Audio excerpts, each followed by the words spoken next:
우리 많은 성도들이 각자 나름대로 다양한 믿음의 생활을 하고 있습니다만 특별히 참 독특한 믿음의 몇 가지 유형이 있습니다. 첫 번째로는 이 달구지 같은 믿음이 있습니다. 이것은 누군가가 내 앞에서 끌어주든지 뒤에서 밀어주든지 해야만 갈 수 있지 혼자서는 가지 못하는 그런 믿음입니다. 믿음의 영역과 힘이 자기 안에서 솟아나지 않으니 누가 챙겨주거나 밀어주지 않으면 엉거주춤한 상태에서 그냥 믿음의 생활을 합니다. 교회는 나왔는데 누가 밀어주거나 당겨줘야 마음의 위로가 되는 믿음, 스스로 설 수 없는 그런 믿음입니다. 두 번째로 연과 같은 믿음도 있습니다. 우리가 설이 되면 연놀이 하지 않습니까? 어떤 때는 참 믿음이 좋아서 저 높은 창공을 나는 것처럼 신나게 연처럼 날아서 좋은데 줄만 한번 끊어지면 어디로 갔는지 날아가서 사라져버리는 그런 믿음입니다. 믿음의 기초가 튼튼해야 되는데 기초가 불완전해서 어떤 때는 한 번 은혜 받고 또 어떤 때 한 번 믿음 좋아서 저 연처럼 하늘처럼 막 높이 날지만 조금만 어려우면 줄이 끊어져 가지고 그 믿음이 흔적도 없이 사라져 버립니다. 고양이 같은 믿음도 있습니다. 여러분들, 고양이는 늘 자신을 예쁘다고 쓰다듬고 관심을 가져주지 않으면 주인을 바꿔버린다고 합니다. 그래서 늘 칭찬해줘야 되고 늘 높여줘야 신앙생활하는 사람, 그래서 오히려 꾸중을 하거나 충고를 하거나 십자가를 져야 된다고 하면 여지없이 사라져버립니다. 럭비공과 같은 믿음입니다. 어디로 튈지 종잡을 수 없는 믿음입니다. 그냥 기분대로 믿는 겁니다. 믿음의 정도를 걷는 게 아니라 자기 마음대로 자기 기분 내키는 대로 믿는 믿음입니다. 기분이 좋을 땐 좋고 나쁠 땐 나쁜 감정적인 신앙생활하는 우리 한국 교인들의 대부분이 이 럭비공과 같은 믿음의 생활을 한다고 합니다. 내 뜻대로 마옵시고 아버지의 뜻대로 하옵소서라고 하는 그 예수님의 기도는 없고 내 뜻대로 해주기를 간절히 바라는 감정적인 한국 교인들의 신앙, 여기에 많이 포함되어 있다고 볼 수 있습니다. 마지막에 보면 성탄절 트리에 전구와 같은 그런 믿음을 갖고 있는 사람들도 있습니다. 반짝거리는 거 눈에 보기 좋지 않습니까? 우리의 믿음이 그와 같이 반짝거리듯 꺼졌다 켜졌다 꺼졌다 켜졌다 교회를 왔다 갔다 하면서 하는 그런 것도 결코 좋은 믿음은 아닙니다. 믿음은 언제든지 일관돼야 되지 교회 안에서의 믿음과 교회 밖에서의 믿음이 다르고 정말 전구처럼 깜빡깜빡 켜졌다 꺼졌다 하는 그런 믿음입니다. 여러분, 이 종류 가운데 어느 부류에 속한 믿음 생활을 하고 계시다고 생각을 하십니까? 지금까지 우리는 작년에 로마서 1장서부터 11장까지를 긴 설교를 하면서 우리의 믿는 도리가 무엇인지, 우리의 믿음의 내용이 무엇인지를 말씀을 드렸습니다. 이제 오늘부터 지금과 로마서 12장 1절부터 16장 마지막 절까지는 믿는다고 하는 사람들은 이렇게 살아야 된다고 하는 내용입니다. 그래서 처음에 앞에 그러므로라는 말을 쓰고 있습니다. 자, 믿음이란 이런 것이다. 그렇게 설명을 하고 그러므로 너희는 이렇게 살아야 된다. 믿는 자로서 라고 하는 우리의 생활을 이야기를 합니다. 다시 말해서 이렇게 살지 아니하면 믿음이 있다고 말할 수 없다. 지금부터 이어지는 바울 사도의 증거는 믿는 사람들의 삶에 대한 것으로 믿음과 행동이 분리돼서는 안 된다고 하는 강력한 메시지를 우리에게 주고 있습니다. 우리의 믿음은 삶 속에서 꽃을 피워야 하고 우리의 생활이 믿음의 열매가 되어야 됩니다. 씨앗과 열매는 언제나 같이 가는 것입니다. 다시 말하면 믿는다고 하는 것은 이처럼 삶의 차원에서 이루어 비로소 완성되는 것이지 삶으로 드러나고 삶으로 나타나고 삶으로 실천되지 않는 믿음은 결코 참다운 믿음이라 말할 수 없습니다. 그래서 바울 사도는 로마서를 이렇게 믿음과 생활의 조화에 강조를 두고 있습니다. 특별히 우리 한국 교인들에게는 이 조화가 더욱더 강조가 돼야 합니다. 결국 예수를 믿는다고 하는 것은 교회 다니면서 교인 노릇하는 것 아니냐라고 누가 그렇게 묻는다면 저는 감히 아니라고 대답을 할 수 있습니다. 그건 단지 믿음의 시작일 뿐입니다. 그게 믿음의 시작이라고 한다고 하면 행함은 믿음의 완성입니다. 믿음으로 시작해서 행동으로 결론이 내리지 않고 우리가 시작점에만 머물러 있다고 하면 그 믿음은 살아있는 믿음, 구원받는 믿음, 그렇게 말할 수 없습니다. 그래서 우리가 로마서를 읽을 때 1장부터 시작해서 11장까지 읽고 결론을 내려버리면, 그래서 12장 이하를 무시하거나 귀담아 경청하려고 하지 않으면 그거는 절름발이 믿음에 불과합니다. 그래서 철학자 하이데거는 이렇게 말을 했습니다. 진리를 배우는 것은 진리 안에서 어떻게 사는 것인가를 배우는 것이다. 그 말을 오늘 말씀으로 적용시킨다고 하면 우리가 하나님의 말씀을 배우고 믿는 것은 그 하나님의 말씀 안에서 어떻게 사는 것을 배우고 믿는 것이다. 이렇게 말할 수 있습니다. 다시 말하면 예수를 믿는 것과 예수를 따라 사는 것은 두 가지가 아니라 하나입니다. 믿는 것 따로, 사는 것 따로, 그게 아니라는 이야기죠. 우리가 이 진리 안에서 이제부터 로마서 12장의 말씀을 들으면서 우리가 살고 있는 삶의 자리를 우리의 믿음과 같은지 다른지 여러분 묻고 또 묻고 또 물어야 됩니다. 야고보서 2장에서 말합니다. 만일 사람이 믿음이 있노라 하고 행함이 없으면 무슨 유익이 있으려 그 믿음이 능히 자기를 구원하겠느냐라고 하는 이 야고보서의 말씀. 마태복음 5장에서 너희의 의의가 서기관과 바리새인보다 더 낫지 못하면 결코 천국에 들어가지 못한다고 하는 예수님의 말씀 앞에서 과연 나의 믿음은 살아있는 믿음인지 죽은 믿음인지 과연 어떤 종류의 믿음인지 여러분 스스로 점검해야 됩니다.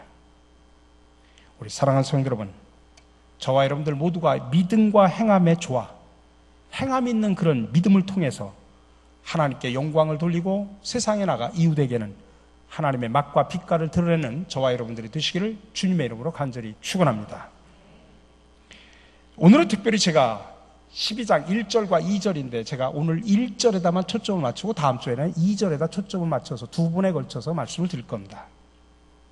우리가 로마서 12장의 말씀을 듣는다고 하는 것은 어떻게 보면 우리의 영혼을 쪼개고 우리의 숨은 생각을 밝히 드러내고 우리의 잘못된 행실을 파헤치는 정말 괴로운 일입니다.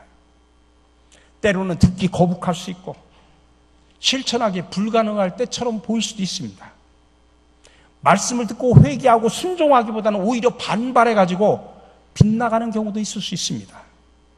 아니, 인기 없는 말씀이 될 수도 있습니다. 근데 지금까지 우리 한국 교회 설교가 인기에만 편승을 해가지고 하나님의 진정한 말씀을 놓쳐버렸기 때문에 오늘날 많은 한국 교회와 한국 교인들이 세상으로부터 개독교 소리를 듣고 세상으로부터 손가락질을 받는 겁니다. 얼마나 불행한 일입니까? 사도 바울은 옛날이나 아마 오늘 우리의 모습을 예측했는지 모르겠습니다만 옛날에 로마 교인뿐만 아니라 오늘 살아가는 우리들에게 그 간절한 마음을 가지고 이야기를 시작하면서 뭐라고 이야기하냐면 형제들아 라고 먼저 이야기를 합니다. 형제들아 라고 부르면서 이야기를 합니다. 형제 자매의 혈연을 뛰어넘는 신의적인 그런 믿음의 자세가 아니고는 이 로마서 12장의 말씀을 바로 전하거나 바로 들을 수 없기 때문에 바울 사도는 이 말씀을 시작하면서 형제들아 그렇게 시작하면서 이야기를 풀어갑니다. 여기서 형제라고 하는 말은 헬라어로 아델포스라고 하는 것인데 같은 뱃속에서 나왔다는 이야기입니다. 소위 말하는 피를 나는 형제 자매이기 때문에 남다른 것입니다. 우리는 육체적으로는 형제 자매가 아닙니다. 그러나 우리는 예수 그리스도 안에서 새롭게 거듭난 그리스도 안에서 형제 자매들입니다. 남다른 사랑이 있습니다. 남다르게 아껴줍니다. 남다르게 귀하게 생각합니다. 다른 사람들은 어떻게 생각할지 모르지만 형제 자매는 남다른 관계입니다. 예수님께서 마가복음에서 제자들을 향해서 뭐라고 그랬냐면 이제부터 너희를 종이라 부르지 않고 형제라 부르겠다라고 하셨습니다.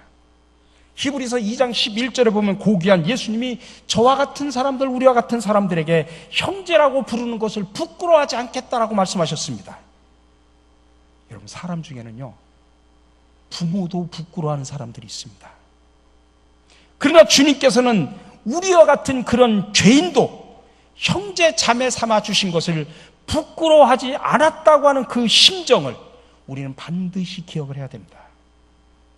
지금 사도 바울이 로마서의 결론 부분을 시작하면서 그 첫 부분에서 로마 교인들에게 형제들아, 요즘 말로 하면 형제 자매들아, 그렇게 부르면서 권면의 말씀을 시작하는 것은 주님께서 제자들과 죄인들에게 형제라고 불렀던 그 남다른 따뜻한 심정으로 부르는 것입니다.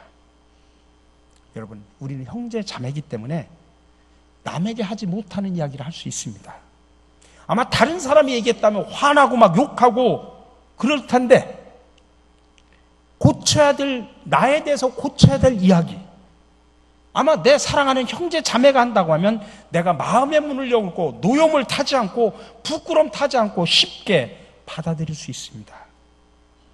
형제 자매가 아니면 누가 그렇게 듣기 거북한 이야기라고 할 수 있냐고 우리가 오히려 감사할 수 있습니다.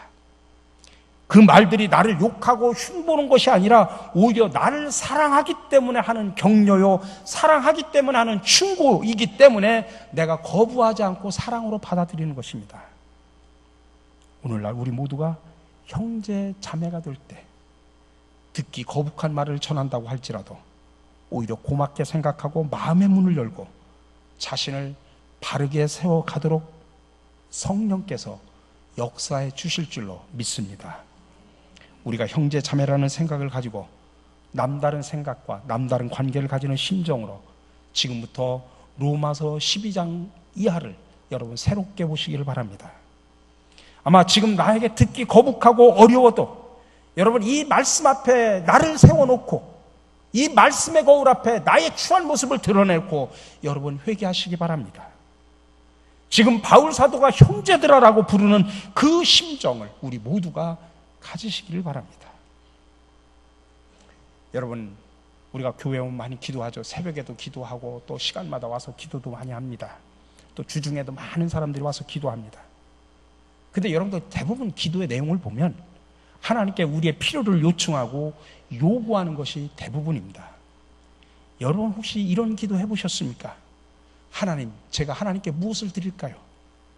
하나님께서는 저에게 원하는 것이 무엇입니까? 하나님, 제가 하나님의 뜻을 따라 살 수 있도록 말씀을 전해 주십시오. 그 말씀대로 제가 따르고 행하겠습니다. 그래서 하나님 더욱더 감사합니다. 여러분 그런 기도 들어보신 적 있습니까? 근데 대부분의 우리의 기도는 그런 내용들은 쑥 빠지고 무슨 하나님 앞에 청구서 또는 영수증, 청구서를 이렇게 낭독하듯이 하나님 앞에 우리의 요구사항, 이것 주십시오 저것 주십시오 하는 요구사항들만 보여드리고 우리가 아멘으로 끝나는 것이 우리 대부분의 기도입니다. 여러분, 사람과 사람 사이에도 한 사람은 계속 주고 한 사람은 계속 받기만 한다면 여러분 좋은 친구 관계를 유지할 수가 없습니다. 하나님과 우리의 관계도 마찬가지입니다. 하나님께서는 여러분에게 바라는 것은 여러분의 재산이나 여러분의 어떤 능력이나 여러분의 어떤 시간, 여유가 있는 그 무엇을 바라는 것이 아니라 하나뿐인 우리의 몸 전체를 통째로 하나님은 원하십니다. 하나님은 저와 여러분들의 몸을 통째로 선물로 받기를 하나님은 원하십니다. 그래서 바울은 이 몸이라는 단어를 쓸 때 소마타라는 말을 쓰는데 그거는 헬라어로 보면 단수가 아니라 복수형으로 되어 있습니다. 원문을 그대로 옮기면 너희 몸을 드리라는 게 아니라 너희 몸들을 드리라고 표현하고 있습니다. 다시 말하면 몸의 한 부분이 아니라 몸 전체를 통째로 드리라 그 말씀입니다. 비록 몸은 하나지만 그 몸이 가지고 있고 상징하고 있는 자신 전체를 드리라고 하는 의미 속에서 단수가 아니라 복수를 쓰고 있습니다. 하나님께서는 내가 가지고 있는 어떤 소유물이나 어떤 일부분이 아니라 나 자신을 통째로 원하고 계십니다. 내 마음뿐만 아니라 내 생활 통째로. 여러분, 구체적으로 살아가는 내 생활, 때로는 기쁠 때도 있지만 슬플 때도 있습니다. 건강할 때도 있지만 아플 때도 있습니다. 즐거울 때도 있지만 고달플 때도 있습니다. 웃음이 날 때도 있지만 눈물이 날 때도 있는 그런 구체적인 나 자신의 삶 전체를 하나님께 드리라고 말하는 것입니다. 교회 안에서나 밖에서나 우리가 기독교인으로 봉사하고 헌신하고 전도하고 살아가는 그것만 하나님께 바치라는 것이 아닙니다. 내가 살고 있는 삶 전체, 그것을 지금 하나님은 원하고 계십니다. 그래서 칼 바르트라고 하는 유명한 신학자는 로마서를 주석하면서 로마서를 진정으로 이해하기 원하는 사람은 실제로 세상이 어떻게 살아가는지를 알도록 신문을 열심히 읽으라고 그렇게 표현했습니다. 그렇기 때문에 세상을 이해하지 못하고서는 로마서를 저 세상에서 올바로 적용할 방법이 없다는 뜻입니다. 그렇다면 더 나아가 우리가 저 세상에서 온전한 빛과 소금으로서의 역할을 감당하는 것도 어불성설이라는 뜻입니다. 하나님께서는 지금 교회에 와서 예배드리는 요 한 시간만 원하는 것이 아닙니다. 저 세상 밖에 나가서 싸우고 죽어가는 사람들, 권모와 실세 속에 살아가는 사람들, 무언가 살기 위해 애쓰지만은 실제로는 죽어가는 사람들, 그런 사람들의 실제적인 삶 전체를 하나님께서 늘 원하고 계시기 때문에 우리 자신들이 교회에 와서 예배드림으로 한 시간을 바치는 것, 내가 찬양대원이나 교사나 또 교회 차량 운행 한 시간 하는 것으로, 또 내가 헌금 좀 드리는 것으로 하나님께 드릴 것은 다 드렸다고 생각하고 그 다음은 내 마음이다, 내 생활이다, 그렇게 살아가는 것을 하나님은 원하지 않는다는 이야기입니다. 근데 사실 솔직히 말하면 요즘엔 예배 드리는 그 한 시간도 하나님 앞에 온전히 드리지 못하는 사람들이 얼마나 많은지 모릅니다. 만약 우리가 하나님 앞에 나와 예배 드리는 그 시간에 진정으로 내 몸을 통째로 산 제사로 드리는 시간이라고 생각하고 예배한다면 우리 이런 식으로 예배 드릴 수 있겠습니까? 만약 우리가 예배를 진정으로 드린다면 예배 후에 세상에 나가서 사는 삶은 자유시간이라고 생각하고 여러분 그렇게 살아갈 수 있겠습니까? 무엇을 하든지, 교회 안에 있든지 교회 밖에 있든지 내 몸과 내 시간을 내 마음대로 그렇게 마구 살지는 못할 것입니다. 또한 우리는 종종 제물을 드리는 것을 내가 하나님께 드린다고 생각하기 쉬운데 성경은 결코 그렇게 말하지 않습니다. 하나님께서 우리의 제물이 탐이 나서 요구하시는 것이 아닌 것처럼 칼 바르트에 의하면 인간 하나님께 무엇을 바치는 행위는 하나님의 영광을 위하여 하나님이 요구하신 것을 하나님께 드리는 상징일 뿐이라고 말합니다. 많은 사람들이 그렇게 생각합니다. 내가 하나님께 바칩니다. 이것은 내 것인데 하나님께 드립니다. 이것은 내 몸인데 하나님께 드린다라고 하면서 생색을 내는 것이 아니다라는 말씀입니다. 여러분, 이미 모든 것은 이미 하나님의 것입니다. 근데 하나님께서 일정 기간 동안 내게 맡겨주셔서 나는 청지기의 자세로 살아간다고 하는 그런 믿음으로 그 모든 것을 하나님께서 원하시는 것, 내가 하나님께 진정으로 드려야 하는 것들의 표상에 불과하다고 하는 그런 고백으로 하나님 앞에 드려야 됩니다. 겨우 표상에 불과한 것을 전부를 드리는 것처럼 하나님이 과도하게 요구하신다고 아까워하는 마음으로 드린다면 하나님께 기뻐 받으시는 행위가 될 수 없습니다. 그것은 거룩한 산 제사가 될 수 없습니다. 인간의 행동은 하나님의 행위를 나타내고 표시하고 드러내는 행동일 때 그게 참 인간의 행동이지 내 마음대로 사는 것이 참 인간의 행동이 아닙니다. 또한 하나님 안에서는 영적인 것 따로 육적인 것 따로 구분이 없습니다. 영혼도 온전한 육체, 육체도 온전한 영혼 전체를 원하심으로 예배와 삶이 분리돼서는 안 됩니다.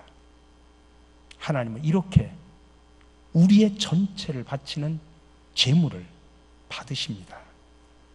특별히 여러분, 하나님이 기뻐 받으시는 조건이 3가지가 있습니다. 꼭 명심하셔야 됩니다.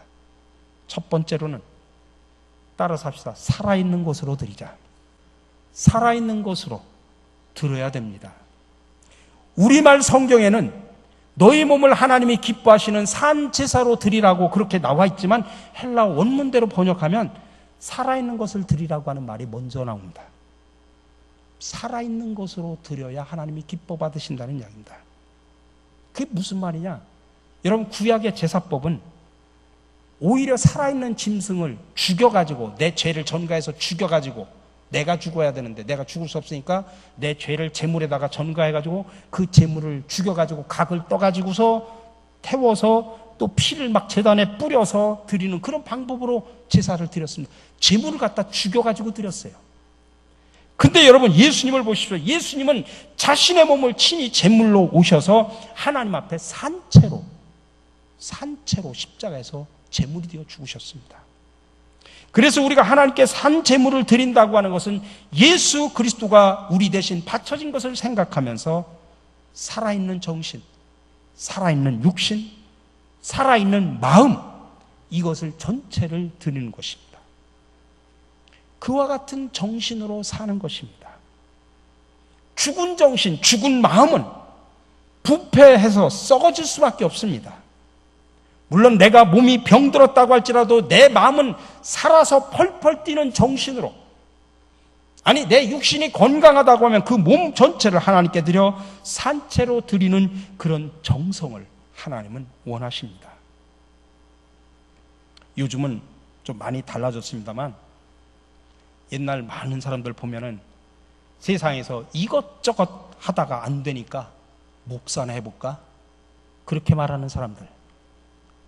젊어서는 세상에서 실컷 놀고 즐기다가 늙어가서 예수 믿겠다고 하는 사람들. 하나님은 그렇게 바치는 것을 하나님은 원하지 않으십니다. 살아있는 정신에 살아있는 육신을 하나님은 원하십니다. 두 번째로 따라서 합시다. 거룩한 제물을 드려야 된다. 거룩한 제물을 드려야 하나님이 받으십니다. 여러분, 거룩하다는 말은 구별된다는 이야기죠. 그럼 예수를 믿는다고 하면 뭔가 구별이 돼야 되는데, 여러분 보십시오. 솔직히 말하면 여러분이 세상에 나가서 세상 사람하고 여러분을 딱 놓을 때 구별되는 게 뭐가 있습니까? 여러분은 예수 믿는 사람이고 예수 믿지 않는 사람들하고 딱 갖다 놓고 섞어 놓으면 여러분 구별되는 게 뭐가 있습니까? 구별되는 건 제가 보면 딱 하나 있는 것 같아요. 주일날 되면 교회 오는 거. 그거 외에는 구별되는 게 하나도 없어요. 구별되는 게 여러분, 나는 세상에 가도 내가 세상 사람들하고 다르게 나는 구별된다라고 생각하는 거 뭐가 있다고 생각하십니까? 여러분의 생각과 가치관이 세상 사람들하고 다릅니까? 여러분의 언어가 다릅니까? 여러분의 하는 행동이 다릅니까? 똑같지 않습니까? 세상 사람들하고. 뭐가 구별이 됩니까? 여러분, 제가 지난주에 우리 교회 신년도 표를 이야기하면서 주님이 기뻐하는 교회, 주님의 교회를 세우자라고 이야기했습니다. 그래서 예수의 DNA를 내 가슴에 품어서 정의와 평화와 생명과 사랑을 이 세상에서 실천하자고 말씀을 드렸습니다. 자, 그렇다면 여러분들이 세상 속에서 구별된다고 하면 교회 안에서가 아니라 세상에 나가서 흙탕물이고 부정부패가 난무하는 세상에 나가서 구별된 사람으로서 정의롭게 살아야 되지 않습니까? 죽음의 문화가 판을 치는 세상 속에서 생명의 문화를 만들어야 되지 않습니까? 다 미워하고 시기하고 질투하지만 그래도 화평의 일꾼으로 살아가야 되지 않습니까? 사랑의 정신을 실천해야 되지 않습니까? 근데 믿는 사람이나 믿지 않는 사람이나 똑같지 않습니까? 국회에서는 많은 사람들이 기독교인들입니다. 조찬기도 해도 하고 열심히 합니다. 근데 다른 사람하고 다를 게 뭐가 있습니까? 똑같지 않습니까? 그러니 뭐가 구별이 됩니까? 하나님은 거룩한 제물을 드려야 기뻐하는데 그 거룩한 제물이라고 하는 것은 구별된 것인데 여러분들이 구별된 걸 뭘 드렸습니까? 세상 속에서 어떤 생각과 어떤 가치관과 어떤 행동을 통해서 구별된 모습을 주님 앞에 드리고 바쳤습니까? 구체적으로 말하면 세상 사람들은 다 나 잘났다고 살아가는 세상 속에서 여러분들은 그들하고 구별되게 여러분 겸손한 모습으로 살아왔습니까? 그렇지 않지 않습니까? 근데 주님은 거룩한 제물, 구별된 제물을 원하신다는 이야기입니다. 마지막으로 하나님이 기쁘시게 받을 만한 제물이어야 됩니다. 가인과 아벨의 제사를 지냈지만 아벨의 제사만 받았습니다. 야곱과 에서의 제사 중 야곱의 제사만 받았습니다. 왜 이런 차이가 날까요? 예물의 적고 많음이 아닙니다. 사람을 기쁘기 위해서, 자기 만족을 위해서 드리는 제사는 아무리 재물이 크고 훌륭해도 하나님은 기뻐 받으시지 않습니다. 하나님께 순종하는 마음으로 적은 것이라도 드리려고 하는 그 사람의 제사를 하나님은 기뻐 받으십니다. 여러분, 결국 재물의 차이는 하나님을 사랑하는 마음의 차이입니다. 근데 여러분 보십시오. 오늘날 우리가 세상에 나가면서 사랑하는 것들이 얼마나 많습니까? 여러분이 제일 솔직히 제일 우선적으로 사랑하는 게 뭡니까? 돈? 그 외에 많지 않습니까? 그러면서 뭘 하나님을 제일 먼저 사랑한다고 말을 합니까? 솔직해집시다, 우리가. 다시 말하면 재물의 차이는 하나님을 사랑하는 마음의 차이라고 말씀을 드렸는데, 우리가 세상에 나가면 사랑해야 될 것들이 너무나 많이 있습니다. 근데 그 사랑할 것들이 너무나 많은 속에서 우선순위로 하나님을 사랑할 수 있느냐, 이 말씀입니다. 나를 사랑하는 마음, 그 무엇을 사랑하는 마음보다도 하나님을 더 사랑하는 마음으로 드린다면 하나님은 그 마음을 기뻐 받으신다는 이야기입니다. 그렇게 드릴 때 하나님이 받으시는 영적인 예배가 된다는 이야기입니다. 이것이 너희에 드릴 영적 예배라 할 때, 이 영적이라는 말의 헬라어가 뭐냐면 로기켄이라는 말인데, 이 말은 합당하고 이치에 맞다는 뜻의 로고스라는 말에서 나온 것입니다. 다시 말해서 바울이 말하는 어떤 영적 예배라는 것은 어떤 신비로운 예배가 아니라 합당한 예배, 이치에 맞는 예배, 올바른 예배라는 뜻입니다. 다시 말하면 하나님이 기뻐 받으시는 세 가지를 이야기했지 않습니까? 살아있는 것으로, 구별된 것으로, 하나님이 기뻐 받으시는 제물로, 하나님 사랑을 제우선으로 하는 것, 이런 것들을 올바로 드릴 때 그게 바로 영적 예배라는 이야기입니다.